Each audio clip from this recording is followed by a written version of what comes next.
សារនយោបាយដោយគណៈបកសង្គ្រោះជាតិសំផ្ញើទៅជូនប្រទេសជាតិអន្តរជាតិ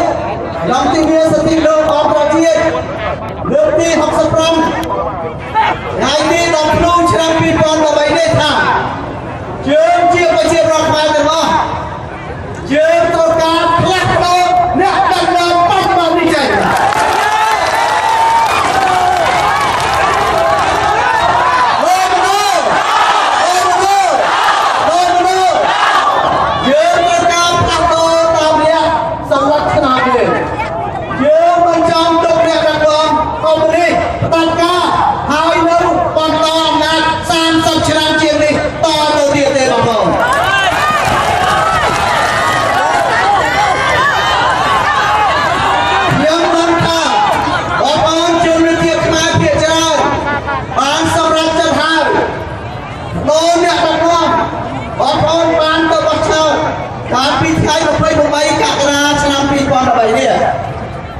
ប៉ុន្តែ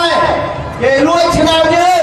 មានន័យថាគេលួចសិទ្ធិយើងក្នុងការធ្វើសេចក្តីសម្រេចផ្លាស់ប្ដូរអ្នកដឹកនាំ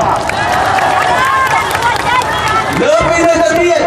ប្រជាប្រដ្ឋខ្មែរជាង1លាននាក់ទៀតដែលមានសិទ្ធិបោះឆ្នោតដែរក៏ប៉ុន្តែគេលុបឈ្មោះចោលមិនបានទៅបោះឆ្នោតមានន័យថា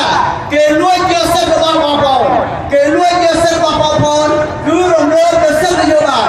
សិទ្ធិធ្វើកិច្ចការសម្រាប់ដើម្បីជ្រើសរើសអ្នកដឹកនាំ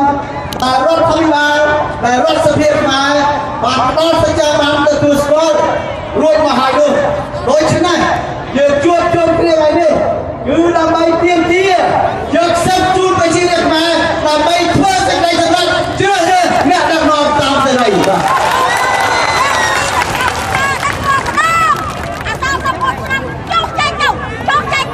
បាទបងប្អូនជនជាតិទីសាហា